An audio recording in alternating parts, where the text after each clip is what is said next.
Okay. So welcome guys, welcome. இன்னைக்கு date வந்து பாத்தீங்கன்னு சொன்னா 21ஆம் தேதி 8ஆம் மாதம் 2026. சோ இன்னைக்கு நாங்க தொடங்க போகிற பாடம் வந்து பாத்தீங்கன்னா கணக்கீட்டு சமன்பாடு. சரியா? சோ கணக்கீட்டு சமன்பாடு என்று சொல்லப்படுகிற கிரேட் 13ல இருக்கிற இரண்டாம் அக்கவுண்டிங், கிரேட் 13 அக்கவுண்டிங்ல இருக்க இரண்டாம் பாடத்தை நாங்க இன்னைக்கு ஸ்டார்ட் பண்ணிக்கிறோம். இந்த பாடம் வந்து பாத்தீங்கன்னு சொன்னா உங்களுக்குரிய ஓஎல். சரியா? நீங்க ஓஎல்ல இந்த கணக்கீட்டு சமன்பாடு பாடம் வந்து நீங்க படிச்சிருப்பீங்க. அங்கேயும் பாத்தீங்கன்னா 5ஆம் பாடம், கிரேட் 10ல நீங்க 5ஆம் பாடம் காமர்ஸ் பாடத்துல வணிகமும் கணக்கீட்டு கல்வியும் என்று சொல்லப்படுகிற பாடத்துல நீங்க படிச்சிருப்பீங்க.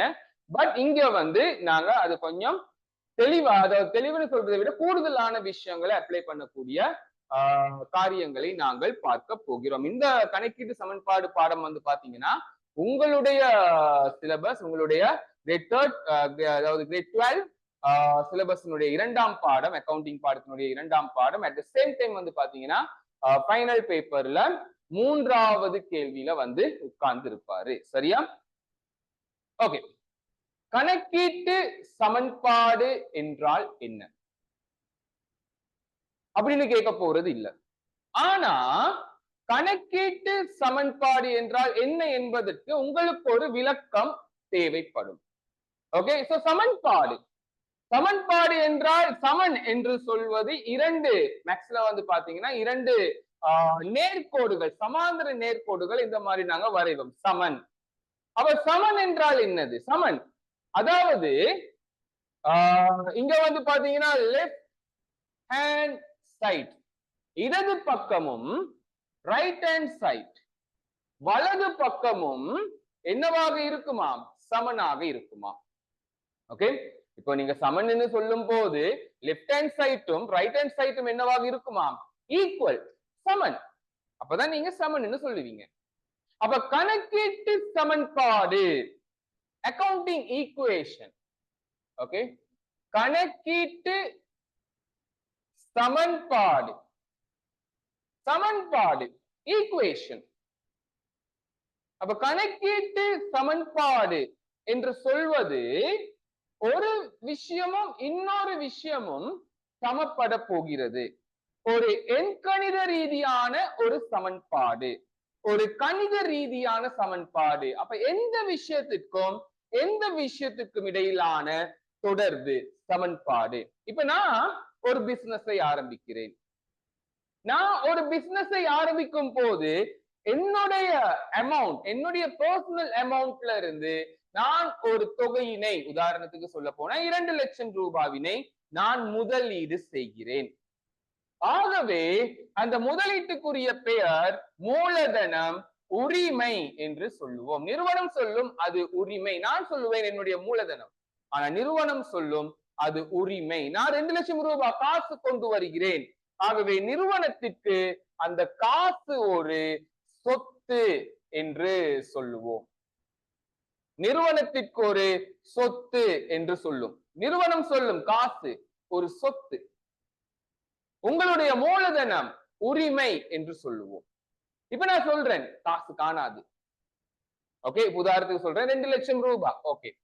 2 லட்சம் ரூபாய் உரிமை கூறும், காசு கூட போகுது 2 லட்சம் ரூபாய். எனக்கு நான் சொல்றேன் இப்ப எனக்கு இந்த அமௌண்ட் காணாது. நான் இந்த வைஃப் கிட்ட இருந்து காசு கேட்கிறேன், 1 லட்சம் ரூபாய் ஒண்ணு தாங்க அப்படின்னு. அப்ப அவங்க எனக்கு தர போறாங்க. அப்ப நான் கொண்டு வந்தது மூலதனம். ஓகே. 3ஆம் தரப்பினர் கிட்ட இருந்து நான் ஒரு கடனை பெற்றுக் கொள்ளுகிறேன். அது பாத்தீங்கன்னா பொறுப்பு என்று சொல்லுவோம். பொறுப்பு.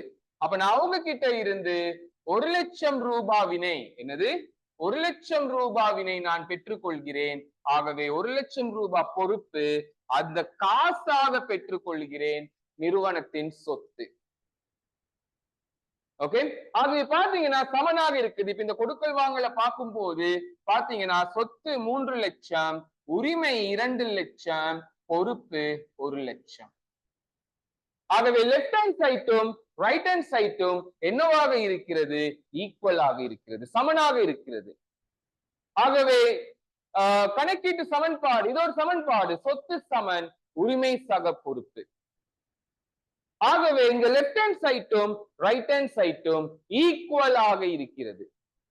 லெப்ட் ஹேண்ட் சைட் மொத்த தொகை 3 லட்சம், ரைட் ஹேண்ட் சைட் 2 லட்சம் பிளஸ் 1 லட்சம். ஆக ரெண்டையும் கூட்டினீங்கன்னா 3 லட்சம். ஆகவே லெப்ட் ஹேண்ட் சைட்டும் ரைட் ஹேண்ட் சைட்டும் அவர் left hand side right hand side பாருங்க, இங்கிட்டு காசு நிதி எவ்வாறு நிறுவனத்திற்குள் வருகிறது, நிறுவனத்திற்குள் எவ்வாறு காசு வருகிறது. ஓகே, நான் கொண்டு வந்தேன், அதே மாதிரி கடன் ஒன்று பெற்று காசை கொண்டு வந்தேன். இதற்கு நாங்கள் சொல்லுவோம் நிதி மூலம்.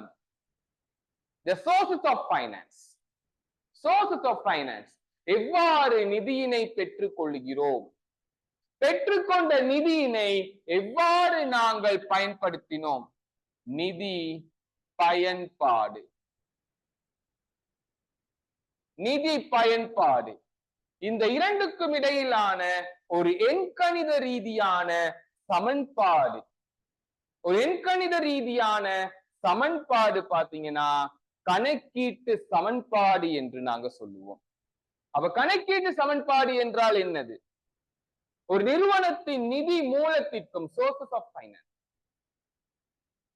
நிதி பயன்பாட்டிற்கும் யூசஸ் ஆஃப் ஃபைனான்ஸ் என்பவற்றுக்கு இடையிலான ஒரு எண்கணித ரீதியான சமன்பாடு பாத்தீங்கன்னா கணக்கீட்டு சமன்பாடு என்று சொல்லுவோம். சமன்பாடு என்றால் லெப்ட் ஹேண்ட் சைட்டும் ரைட் ஹேண்ட் சைட்டும் என்னவா இருக்கணும்? ஈக்குவலாக இருக்க வேண்டும், சமனாக இருக்க வேண்டும். ஆகவே ஒரு கணக்கீடு சமன்பாடு சொத்து சமன் உரிமை சக பொறுப்பு. நான் மூலதனம் கொண்டு வருகிறேன், நிறுவனம் சொல்லும் அது உரிமை என்று. ஆகவே 2 லட்சம் உரிமை கூடும், சொத்து கூடும் 2 லட்சம். இந்த 2 லட்சம் காணாது, நான் கடன் எடுக்கிறேன், ஆகவே அது பொறுப்பு. ஆகவே பொறுப்பு கூடும், காசாக கொண்டு வந்தேன், சொத்து கூடும்.